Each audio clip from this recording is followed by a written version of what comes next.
નમસ્કાર વિદ્યાર્થી મિત્રો. આજે ધોરણ 9માં કોમ્પ્યુટર સબ્જેક્ટમાં પ્રથમ પ્રકરણ ભણીશું, કોમ્પ્યુટર પરિચય. તો કોમ્પ્યુટર પરિચયમાં આપણે જાણીએ છીએ કે કોમ્પ્યુટર શું છે, આપણે એનો ઉપયોગ કરતા આવ્યા છે, કેટલીક જગ્યાએ જોયું પણ છે કોમ્પ્યુટરને. ઉદાહરણ તરીકે કોઈ દુકાન પર, સ્કૂલમાં, હોસ્પિટલમાં વગેરે જગ્યાએ કે ઉદ્યોગોમાં વગેરે જગ્યાએ આપણે કોમ્પ્યુટર જોયું છે. તો આ કોમ્પ્યુટર છે શું? તો એની એક સરળ વ્યાખ્યા જો બોલવામાં આવે તો કોમ્પ્યુટર એ બહુલક્ષી યંત્ર છે એવું આપણે બોલી શકીએ કે કોમ્પ્યુટર શું છે? બહુલક્ષી યંત્ર છે જે જુદા જુદા ક્ષેત્રની અનેક પ્રકારની સમસ્યાનો ઉકેલ લાવવા માટે વપરાય છે. કોમ્પ્યુટરના ઉપયોગથી આપણા રોજિંદા જીવનમાં અને એને કાર્ય કરવાની જે પદ્ધતિ છે અને પ્રત્યાયન એટલે આપણી ઇન્ફોર્મેશન મોકલવાની પદ્ધતિમાં પરિવર્તન આવ્યો છે. તો કોમ્પ્યુટર એને બહુલક્ષી યંત્ર કેમ કહેવામાં આવે છે? બહુલક્ષી એટલે મલ્ટીપર્પઝ. તો કોમ્પ્યુટર કોઈ એક જ કાર્ય માટે વપરાતું નથી, પણ એ ઘણા બધા કાર્યો માટે વપરાય છે, એટલે એને બહુલક્ષી યંત્ર કહેવામાં આવે છે. કોમ્પ્યુટરને આપણે જાણીએ છીએ કે આપણે મનોરંજનમાં પણ વાપરીએ છીએ, ગીત સાંભળવા, પિક્ચર જોવા ઉપયોગ કરીએ છીએ ને. આ ઉપરાંત કોમ્પ્યુટરને આપણે ઓફિસમાં ઉપયોગ કરીએ છીએ, પત્ર લખવા માટે, લેટર ટાઈપિંગ માટે, પુસ્તકો બનાવવા માટે એટલે એક્સેલનો ઉપયોગ કરીએ છીએ. આ ઉપરાંત પ્રેઝન્ટેશન બનાવવા માટે ઉપયોગ કરીએ છીએ. તો ઓફિસ વર્ક માટે પણ કોમ્પ્યુટર ઉપયોગી છે. આ ઉપરાંત વૈજ્ઞાનિકો પણ કોમ્પ્યુટરનો ઉપયોગ કરે છે.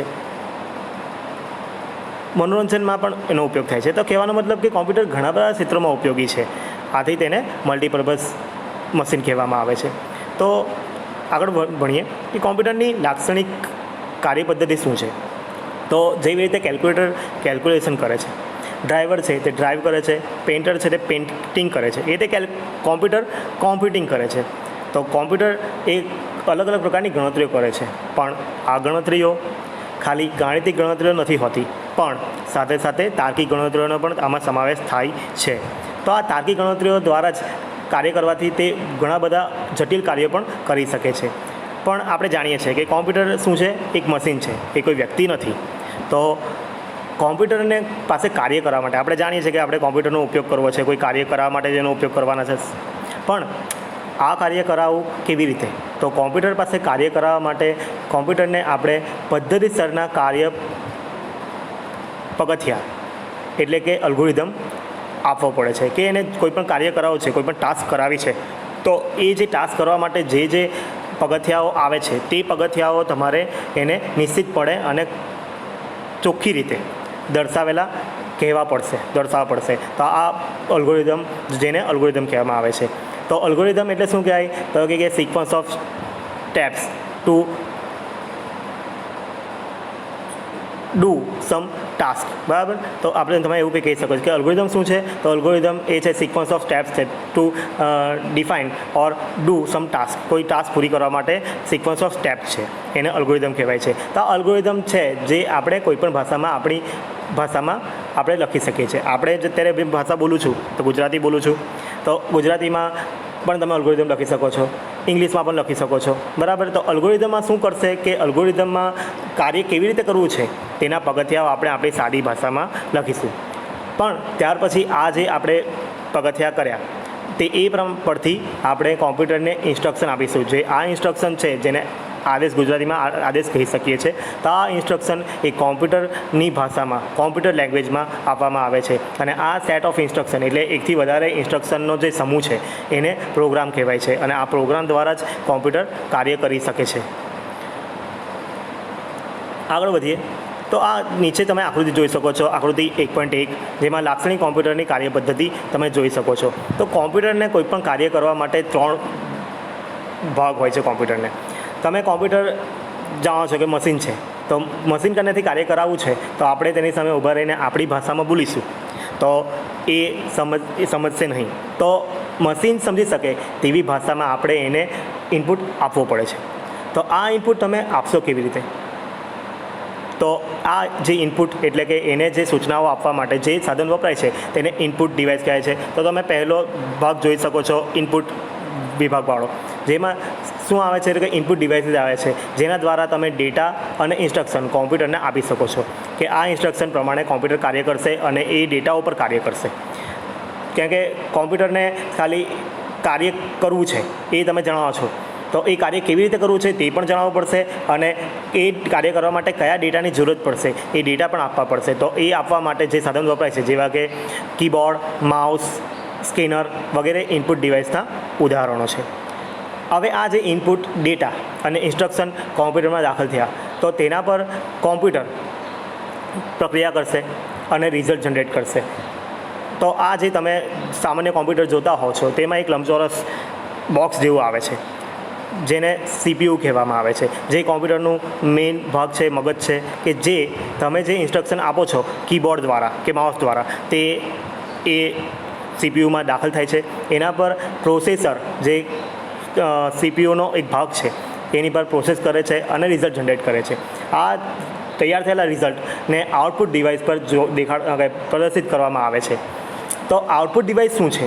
તો આઉટપુટ ડિવાઇસ એટલે તમે જે ટીવી જેવું જુઓ છો, મોનિટર કે ડિસ્પ્લે, એને ડિસ્પ્લે પણ કહી શકો કે સ્ક્રીન પણ કહી શકો, તો એના પર તમારું આઉટપુટ જોવા મળે છે. તો આ આઉટપુટ ડિવાઇસ એકલું ડિસ્પ્લે યુનિટને જ આઉટપુટ ડિવાઇસ કહેવાય છે? તો કે ના.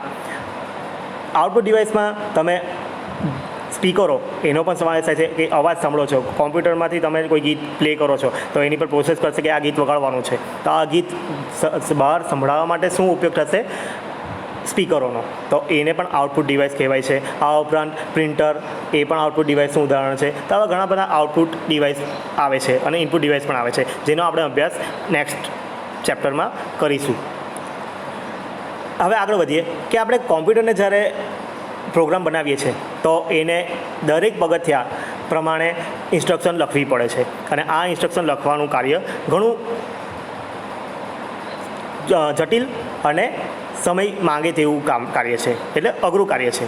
પણ આ એકવાર પ્રોગ્રામ લખાઈ ગયા પછી આ પ્રોગ્રામને તમે કોમ્પ્યુટરમાં સંગ્રહિત કરી શકો છો.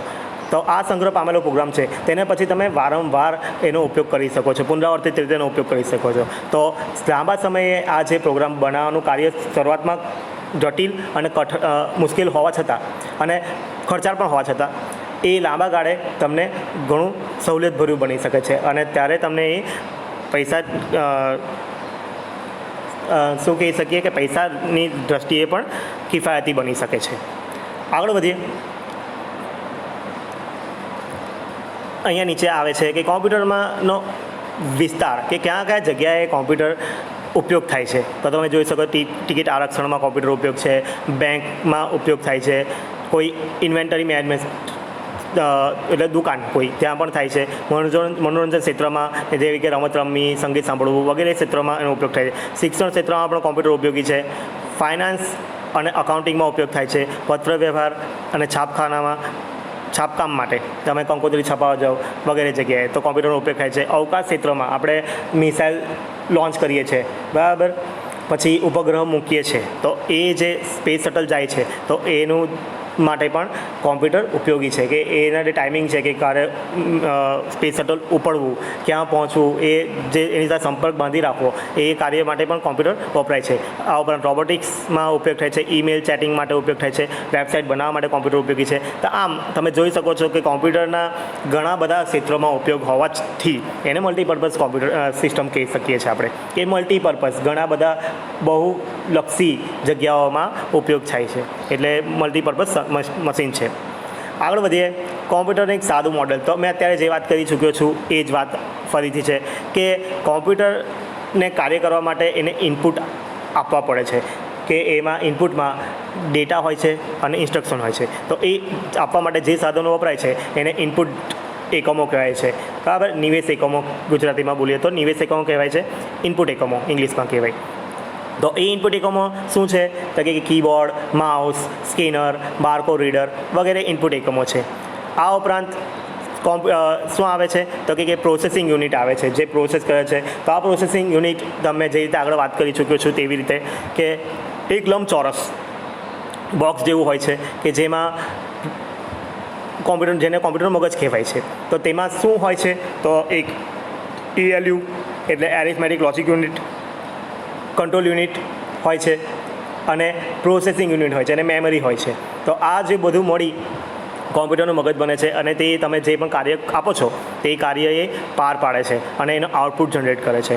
આ આઉટપુટ છે તે એ આઉટપુટ એકમો પર એટલે નિર્ગમ એકમો પર દર્શાવે છે. તો આ નિર્ગમ એકમો વિશે ઉદાહરણ કહીએ તો કયા કયા આવી શકે, તો ડિસ્પ્લે કહી શકો તમે, એટલે સ્ક્રીન જે તમે કોમ્પ્યુટરનું મોનિટર જુઓ છો તેને કહી શકો, પ્રિન્ટર કહી શકો, સ્પીકરો કહી શકો, હેડફોન્સ કહી શકો વગેરે આઉટપુટ એકમોના ઉદાહરણો છે. આગળ વધીએ તો અહીંયા ઇનપુટ યુનિટ વિશે વાત કરી છે.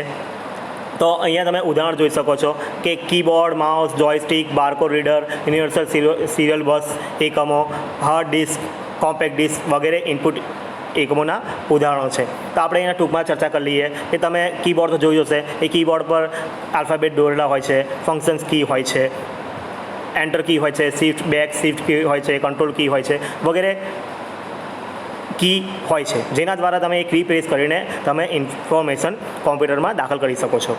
બરાબર. આગળ વધીએ. માઉસ. તો માઉસ તમે જોયું હશે કે એક લંગોળ આકારનું નાનું અમથું યંત્ર હોય છે, જેને પર 2 બટનો હોય છે, એના ઉપર ગોળાકાર હોય છે, જેને ફેરવાથી પેજ ઉપર નીચે જાય છે. તો એ માઉસથી તમે કોઈ વસ્તુ સિલેક્ટ કરવી, ડિસિલેક્ટ કરવી વગેરે કાર્ય કરી શકો છો. જોયસ્ટિક. તો એ જોયસ્ટિક જૂના કોમ્પ્યુટરમાં ઉપયોગ થતું હતું કે જેના દ્વારા તમે જે માઉસનો કાર્ય કરી શકો છો એવું જ કાર્ય જોયસ્ટિક દ્વારા થતું હતું. Barcode reader. તો બારકોડ રીડર તમે ક્યાં જોયું હશે, તો તમે જો કોઈ મોટી કરિયાણાની દુકાનમાં ગયા હો અથવા શોપિંગ મોલમાં ગયા હો તો ત્યાં તમે એ જોયું હશે કે એક કોડ દોરેલો હોય છે દરેક પ્રોડક્ટ ઉપર. જે પણ તમે વસ્તુ ખરીદો છો એના પર એક પ્રોડક્ટ કોડ દોરેલો હોય છે. એ સફેદ અને કાળા લીટાઓમાં બનેલો હોય છે કે જેના પર તમે એક યંત્ર હોય છે એમની પાસે કે એ યંત્ર એ બારકોડ એ જે કોડ હોય છે એને સ્કેન કરે છે અને એના દ્વારા તે સંબંધિત પ્રોડક્ટની માહિતી ખેંચી લાવે છે, એટલે ફેચ કરી લાવે છે અને એને બિલમાં જોડે છે. તો એને પર જ્યારે એ સાધન મૂકવામાં આવે છે ત્યારે એક બીપ કરીને અવાજ આવે છે, જે શું દર્શાવે છે કે કોડ છે તે સ્કેન થઈ ગયો છે. આ કોડ સાથે એને સંબંધિત માહિતી ડેટાબેઝમાં જોડેલી હોય છે અને એમાંથી માહિતી ફેચ કરીને બિલ બનાવવા માટે લાવે છે. તો આને બારકોડ કહેવાય છે. યુનિવર્સલ સિરિયલ બસ એટલે તમે યુએસબી પેન ડ્રાઈવ ઉપયોગ કરો, યુએસબી હાર્ડ ડ્રાઈવનો ઉપયોગ કરો તો એ કહી શકો. એ એકમોને ઇનપુટ એકમો કહી શકે, કેમ કે પેન ડ્રાઈવમાંથી તમે ડેટા નાખી શકો છો કોમ્પ્યુટરમાં. એટલે આ ઉપરાંત કોમ્પેક્ટ ડિસ્ક એટલે સીડીનું ફૂલ ફોર્મ છે, આખું નામ શું છે, સીડી એટલે કોમ્પેક્ટ ડિસ્ક. તો તમે એ જોઈ હશે કે એક ગોળ આકારની ડિસ્ક આવે છે જેમાં વચ્ચે કાણું હોય છે કે જેમાં તમે ડેટા સ્ટોર કરી શકો છો અને જરૂરત પ્રમાણે તમે જોઈ શકો છો. તો આ થઈ ગયા તમારા ઇનપુટ એકમો વિશેની માહિતી. આગળ વધીએ. મેમરી અને કંટ્રોલ યુનિટની વાત કરીએ કે મેમરી અને કંટ્રોલ યુનિટ છે શું. તો કોમ્પ્યુટરને સામાન્ય રીતે મેમરીને 2 વિભાગમાં વહેંચવામાં આવે છે. એક પ્રાઇમરી મેમરી અને બીજી સેકન્ડરી મેમરી. તો પ્રાઇમરી મેમરીઝને જ બીજા નામ આપવામાં આવે છે અસ્થાયી મેમરી, વોલેટાઇલ મેમરી અને બહુ ટૂંક સમયની મેમરી કહી શકો, એવું એને 4 નામ આપવામાં આવે છે. એ ટૂંકા ગાળાની મેમરી. તો અને ટૂંકા ગાળાની મેમરી કેમ કહેવામાં આવે છે પ્રાઇમરી મેમરીને, તો એના વિશે આપણે વાત કરીએ કે કોમ્પ્યુટરમાં જે ડેટા તમે નાખો છો તો એને કાર્ય કરવા માટે એક મેઇન મેમરી વપરાય છે. તો એ મેમરીમાં ડેટા દાખલ થાય છે. હવે જ્યારે કોમ્પ્યુટર બંધ થઈ જાય છે ત્યારે એ મેઇન મેમરીમાંથી ઇન્ફોર્મેશન ઇરેઝ થઈ જાય છે. આથી તેને ટૂંકા ગાળાની મેમરી કહેવામાં આવે છે. આ ઉપરાંત નોન વોલેટાઇલ મેમરી એટલે સેકન્ડરી મેમરીની વાત કરીએ તો સેકન્ડરી મેમરીને બીજું કયા નામથી ઓળખાય છે, તો કે નોન વોલેટાઇલ મેમરી, સ્થાયી મેમરી કહી શકો, સેકન્ડરી મેમરી કહી શકો, તો ગૌણ મેમરી કહી શકો. આટલા એના નામ છે. તો સેકન્ડરી મેમરી શું છે, તો કોમ્પ્યુટરની હાર્ડ ડિસ્કની વાત છે કે જેમાં કોમ્પ્યુટરનો પ્રોગ્રામ સ્ટોર રહે છે. આ સ્ટોર પ્રોગ્રામમાંથી જ્યારે કોમ્પ્યુટરને જરૂરત પડે છે ત્યારે તેને જરૂરતના પ્રોગ્રામો, એક હાર્ડ ડિસ્ક હોય તેમાં તો ઘણા બધા પ્રોગ્રામો રહેલા હોય, બરાબર, કે ઘણા બધી તમે હાર્ડ ડિસ્ક છે તો ઉદાહરણ તરીકે વાત કરું તો 500 જીબીની હાર્ડ ડિસ્ક છે. તો 500 જીબીમાં હાર્ડ ડિસ્કમાં તમે ઘણા બધા ડેટા સ્ટોર કરી શકો છો. તો એ દરેક ડેટાનો તમે દરરોજ ઉપયોગ કરતા નથી. જ્યારે પણ તમે કોમ્પ્યુટર બેસો તો દરેક ડેટા એકસાથે ઉપયોગ કરો છો ના. તો એ જે સેકન્ડરી મેમરી છે એમાંથી તમને જે જરૂરતનો ડેટા છે તે ત્યાંથી ફેચ થઈને એટલે ખેંચાઈને આવશે અને એ ક્યાં સ્ટોર થશે, પ્રાઇમરી મેમરીમાં સ્ટોર થશે અને એના પર જ તમારું જે કોમ્પ્યુટર છે CPU તેની પર કાર્ય કરશે. એટલે જે સેકન્ડરી મેમરીમાં છે તે ડેટા હંમેશા સ્ટોર રહે છે અને એમાંથી અમુક ભાગ પ્રાઇમરી મેમરીમાં આવે છે એટલે મુખ્ય મેમરીમાં, અને એના પર કોમ્પ્યુટર કાર્ય કરે છે અને જવાબ બનાવે છે એટલે રિઝલ્ટ બનાવે છે. તો એટલે એને તો જે તમારી પ્રાઇમરી મેમરી છે એમાં ડેટા એ કેવી છે, એની સાઇઝમાં નાની છે પહેલાંની સરખામણીમાં. ગૌણ મેમરી કેવી છે સાઇઝમાં, એટલે એનું શું કહી શકે, એનું કદમાં મોટી કહેવાય છે. મેઇન મેમરી છે તે કેવી છે, મોંઘી મેમરી છે, કોસ્ટલી છે. અને જ્યારે તમારી સેકન્ડરી મેમરી છે તે કેવી છે, સસ્તી છે, એને તમારે ઓછા પૈસામાં આવી જાય છે. એમાં તમે પુષ્કળ ડેટા સ્ટોર કરી શકો છો સેકન્ડરીમાં, અને એ ડેટા કેવા છે, હંમેશા માટે સ્ટોર રહેશે, લાંબા ગાળા માટે એમાં ડેટા સ્ટોર થાય છે. પણ જ્યારે પ્રાઇમરી મેમરીમાં ડેટા ક્યાર સુધી સ્ટોર રહે છે, જ્યાર સુધી એનો પાવર સપ્લાય બંધ થશે નહીં ત્યાં સુધી. જેમ પાવર સપ્લાય બંધ થશે તેમ પ્રાઇમરી મેમરીમાંથી ડેટા જતા રહેશે. તો આ તમારી બે મેમરી થઈ ગઈ, પ્રાઇમરી મેમરી અને સેકન્ડરી મેમરી. બીજા ઉદાહરણથી તમે સમજાવો પ્રાઇમરી મેમરી અને ગૌણ મેમરી શું છે. તો તમારી કને બેંક ખાતું છે ધારો કે, બરાબર. તો એ બેંક ખાતામાં તમારી કને ઘણા બધા રૂપિયા છે. સપોઝ વિચારો કે 5 લાખ રૂપિયા છે. તો એ 5 લાખ રૂપિયા તમે ખિસ્સામાં તો લઈને ફરી નહીં શકો, બરાબર. તો તમે શું કરશો કે દર મહિને તમારી કને સેલેરી તમારી જમા થતી હશે તો તમે શું કરશો, એમાંથી તમને જે જરૂરતના છે તે પૈસા ઉપાડીને ખિસ્સામાં રાખશો, બરાબર. હવે આ જ્યારે પણ કોઈ વસ્તુ ખરીદી છે તો તમે પૈસા ક્યાંથી પે કરશો, તમારા ખિસ્સામાંથી. તો જે તમારું બેંકમાં પડેલા પૈસા છે તે શું થયા છે, સેકન્ડરી મેમરીમાં સ્ટોર છે એવું સમજો, કે ગૌણ મેમરીમાં સ્ટોર છે. અને ખિસ્સામાં રહેલા પૈસા છે તે કેવા છે, પ્રાઇમરી મેમરી છે. તો એ ખિસ્સામાં પૈસા ક્યાં સુધી રહેશે, જ્યાર સુધી તમે બહાર ફરતા હશો ત્યાર સુધી. પછી તમે ઘરે જશો, કપડાં બદલશો ત્યારે તમે એ ખિસ્સામાંથી પૈસા કાઢીને બહાર મૂકી દેશો, એટલે શું થયું, ઇરેઝ થઈ ગઈ. તો આ રીતે પણ આપણે કંઈ કોન્સેપ્ટ સમજી શકીએ છીએ કે પ્રાઇમરી મેમરી અને સેકન્ડરી મેમરીનો કોન્સેપ્ટ શું છે. આગળ વધીએ તો આ મેમરી ઉપરાંત, તો આ મેમરીમાં આપણે ડેટા અને ઇન્સ્ટ્રક્શન બંને સ્ટોર કરી શકીએ છીએ. આ ઉપરાંત કોમ્પ્યુટરને કાર્ય કરવા માટે એક એરિથમેટિક અને લોજિકલ યુનિટની જરૂરત પડે છે, એને ALU કહેવાય છે. એનું આખું ફૂલ ફોર્મ છે એરિથમેટિક લોજિક યુનિટ, એટલે ALU. તો ALU શું કરે છે, તો કે આજે તમે ડેટા અને ઇન્સ્ટ્રક્શન આપી છે એની પર એરિથમેટિક અને લોજિકલ એટલે તાર્કિક અને ગાણિતિક પ્રક્રિયાઓ, એની ગાણિતિક અને તાર્કિક પ્રક્રિયાઓ એની પર કરશે એ ડેટા ઉપર. તો એ એક યુનિટ હોય છે. આ ઉપરાંત એની કંટ્રોલ યુનિટ હોય છે. તો આ કંટ્રોલ યુનિટ શું કરે છે, તો કે જે તમારી ઇન્સ્ટ્રક્શનો છે ને એક પછી એક વારાફરતી રન થવા દેવી, એને એક્ઝિક્યુટ થવા દેવી, એની જે મેન્ટેનન્સનું કામ છે તે કંટ્રોલ યુનિટ કરે છે. આ ઉપરાંત સેન્ટ્રલ પ્રોસેસિંગ યુનિટ હોય છે. આ બંને મળીને જે સિસ્ટમ આખી બનાવે છે એને શું કહે, સેન્ટ્રલ પ્રોસેસિંગ યુનિટ કહેવાય છે, જેમાં જે કોમ્પ્યુટરના ડેટા ઉપર કાર્ય કરે છે. એટલે એનો અંદર તમારું માઇક્રો પ્રોસેસરનો પણ સમાવેશ થઈ જાય છે. આ ઉપરાંત છેલ્લું કે આઉટપુટ યુનિટ. તો તમારું કોમ્પ્યુટરમાં મેમરી છે, એરિથમેટિક લોજિક યુનિટ છે, કંટ્રોલ યુનિટ છે, અને એના દ્વારા એને કાર્ય કરીને ડેટા પર પ્રોસેસ કરીને રિઝલ્ટ જનરેટ કર્યું. તો આ રિઝલ્ટને દર્શાવવા માટે આઉટપુટ એટલે નિર્ગમ એકમની ઉપયોગ થાય છે. તો આ નિર્ગમ એકમો તમને જે રિઝલ્ટ જનરેટ થયું છે તે દ્રષ્ટિગોચર કરી આપશે. તો એની માટે તમે સામાન્ય રીતે કયા ઉદાહરણ કહી શકો, તો ડિસ્પ્લે એટલે મોનિટર કહી શકો તમારા કોમ્પ્યુટરને, એને ડિસ્પ્લે પણ કહેવાય છે, સ્ક્રીન પણ કહેવાય છે. તો એની પર તમે દર્શાવશો. આ ઉપરાંત પ્રિન્ટર એ પણ આઉટપુટ યુનિટનું ઉદાહરણ છે. સ્પીકરો આઉટપુટ યુનિટના ઉદાહરણ છે. તમારે જો પ્રોજેક્ટર હોય તો પ્રોજેક્ટર પણ એક પ્રકારનું આઉટપુટ યુનિટનું ઉદાહરણ છે. તો આ બધા આઉટપુટ યુનિટ દ્વારા તમે કોમ્પ્યુટરમાં જે રિઝલ્ટ જનરેટ થયું છે તે એ તમે જોઈ શકો છો. આ તમને આકૃતિ છે, આકૃતિ 1.2, કે જેમાં તમે જોઈ શકો છો કે મેં જે વાત કરી તે પ્રમાણે કે સેન્ટ્રલ પ્રોસેસિંગ યુનિટ છે તે 2 ભાગનું બનેલું છે, એક કંટ્રોલ યુનિટ છે અને ALUથી બનેલું છે. આ ઉપરાંત તમે મેમરી જોઈ શકો છો. એક જ મિનિટ વિદ્યાર્થી મિત્રો. તો તમે આ જોઈ શકો છો, આ જે છે સેન્ટ્રલ પ્રોસેસિંગ યુનિટ છે તે કંટ્રોલ યુનિટ અને ALUથી બનેલું છે. આ ઉપરાંત આ જે ભાગ છે તેમાં આ મેમરીનો પણ સમાવેશ થાય છે કે જેમાં તમારા ડેટા સ્ટોર થાય છે. તો સેકન્ડરી મેમરી અને પ્રાઇમરી મેમરીનો ઉપયોગ થાય છે. આ ઇનપુટ યુનિટ છે, આ જે ભાગ છે તે, અને આ આઉટપુટ યુનિટ છે. તો આ જે આખું જેથી બન્યું એને શું કહેવાય છે, કોમ્પ્યુટરના મૂળભૂત ઘટકો. તે કોમ્પ્યુટર આ 3 ભાગ દ્વારા કોમ્પ્યુટર બને છે.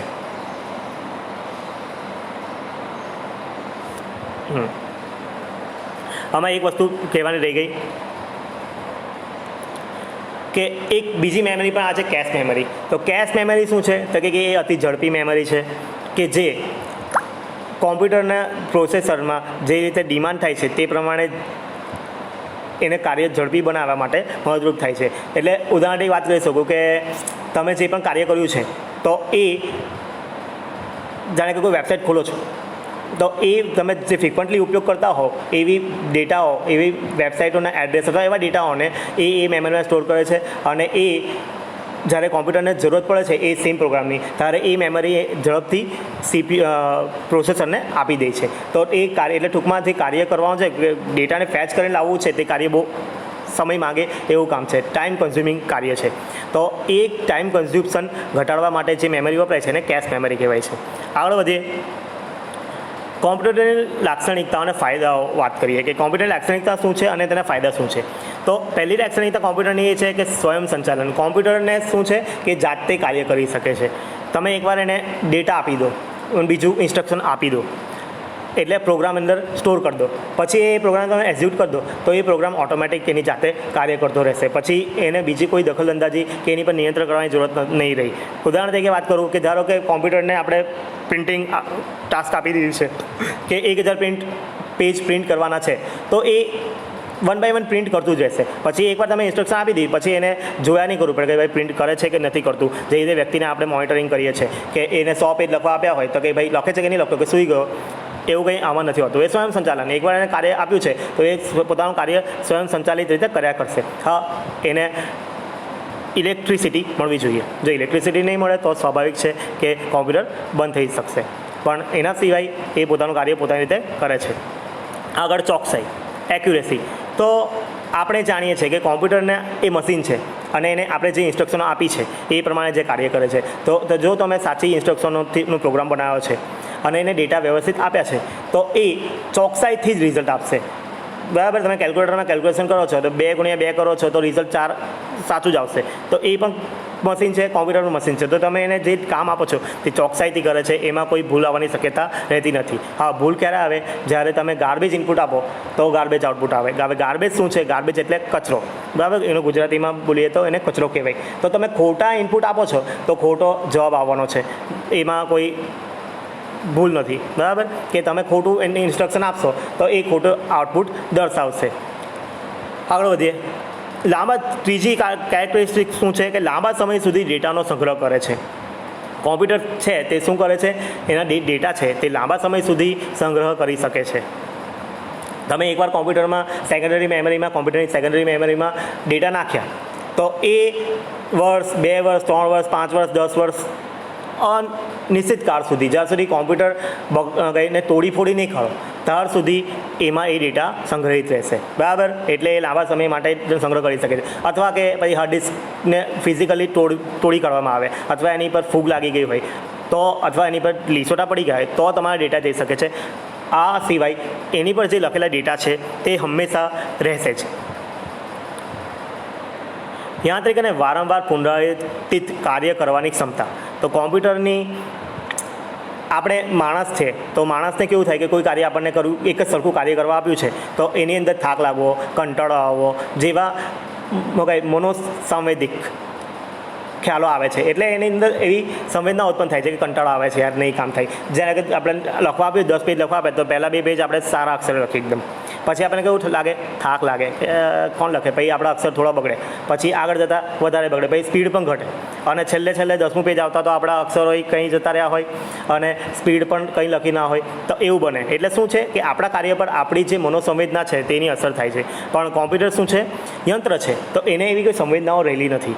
એટલે એ ન ગમવું, કંટાળો આવવો જેવી બાબતોથી દૂર છે. એટલે એને કોઈ કાર્ય આપ્યું છે તો એ કાર્ય એફિશિયન્ટલી કરશે જ. બરાબર. આગળ પ્રોગ્રામિંગ કરવાની ક્ષમતા. કોમ્પ્યુટરને આપણે પ્રોગ્રામિંગ કરી શકીએ છીએ. એટલે કોમ્પ્યુટરમાં આપણે પ્રોગ્રામ આપણી મુજબ કોઈ પણ કાર્ય કરાવવા માટે કોમ્પ્યુટરમાં પ્રોગ્રામ લખી શકીએ છીએ અને એને સ્ટોર કરાવી શકીએ છીએ. તો આ એની લાક્ષણિકતા થઈ ગઈ. એની આ એક ટૂંકમી આકૃતિ દેખાડી છે કોમ્પ્યુટરની લાક્ષણિકતાઓ, કે શું કહે છે કે કોમ્પ્યુટર કે આઈ એમ ફાસ્ટ, હું ઝડપી છું. તો સ્વાભાવિક છે, કોમ્પ્યુટર કાર્ય આપણે શું કામ ઉપયોગ કરીએ? કોમ્પ્યુટરનો ઝડપી કાર્ય કરવા માટે ઉપયોગ કરી શકીએ. એટલે કોમ્પ્યુટર લાક્ષણિકતા છે એ ઝડપી છે. ઓટોમેટિક છે, તો અત્યારે મેં વાત કરી કે જાતે સ્વયં સંચાલિત રીતે કાર્ય કરી શકે છે. એને આપણે પ્રોગ્રામિંગ કરી શકીએ છીએ. એક્યુરેટ છે એટલે કોઈ પણ ભૂલ નથી કરતું. એને જે ડેટા આપે છે તેવા ડેટા પ્રમાણે કાર્ય ગણતરી કરીને આપશે, કોઈ ભૂલ નહીં કરે. બરાબર. આપણને પૂછશે કે 625નું વર્ગમૂળ શું, તો આપણે કન્ફ્યુઝ થઈ જઈશું, પણ કોમ્પ્યુટર સાચું જ આપશે. બરાબર. તો એ કહે છે કે એક્યુરેટ છે. આગળ જોઈએ કે I can remember stuff of long. બરાબર. એટલે શું કહે કે એ ડેટા ઘણા બધા મોટા ડેટા ઘણા બધા લાંબા સમય સુધી સંગ્રહ કરી શકે છે. તો આ એની 5 લાક્ષણિકતાઓ છે. આગળ વધીએ.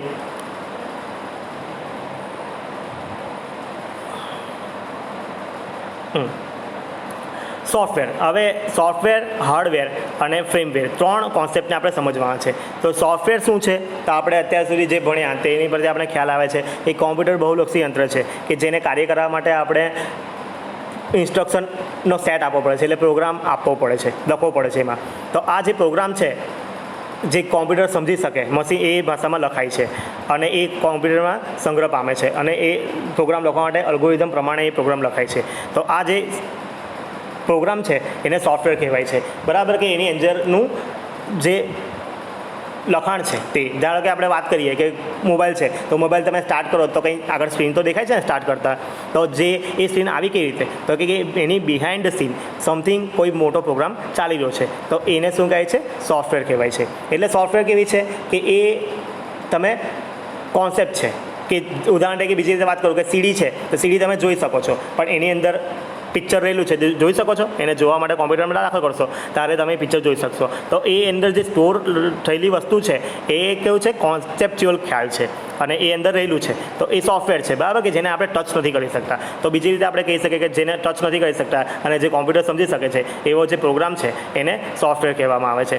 હાર્ડવેર શું છે, તો કે જેને આપણે ટચ કરી શકીએ છીએ એવી બધી જ વસ્તુઓને હાર્ડવેર કહી શકાય છે. ઉદાહરણ તરીકે જો CPU છે, તો CPUની અંદર CPUને આપણે ટચ કરી શકીએ છીએ, મોનિટરને ટચ કરે છે, કીબોર્ડને ટચ કરે છે, માઉસને ટચ કરે છે. આ બધા હાર્ડવેર છે કે જે ફિઝિકલી અવેલેબલ વસ્તુઓ છે અને તેને તમે ટચ કરી શકો છો, અનુભવી શકો છો વગેરે. બરાબર. તો એ છે ભૌતિક ભાગ. કોમ્પ્યુટરના ભૌતિક ભાગને હાર્ડવેર કહેવાય છે. ફ્રેમવેર શું છે, તો ફ્રેમવેર એ એક એવો પ્રોગ્રામ છે કે જે કોઈ ચોક્કસ હાર્ડવેર માટે બનાવવામાં આવેલો છે. બરાબર. અને એ ચોક્કસ હાર્ડવેર પર જ કાર્ય કરશે અને એ ચોક્કસ હાર્ડવેર એટલે કોમ્પ્યુટરમાં કંઈ અલગ કાર્ય કરાવો છે, જાણે કે સીડી રાઇટ કરવી છે, તો એના માટે તમારે એ હાર્ડવેર કોમ્પ્યુટરમાં દાખલ કરવું પડશે અને એને પ્રમાણેનો જે પ્રોગ્રામ છે તે કોમ્પ્યુટરમાં દાખલ કરવો પડશે. તો એ જે પર્ટિક્યુલર હાર્ડવેર માટે જે પ્રોગ્રામ દાખલ કરવામાં છે એટલે ડ્રાઈવ પણ કહી શકો. બરાબર. એને ડ્રાઈવર પ્રોગ્રામ કહેવાય.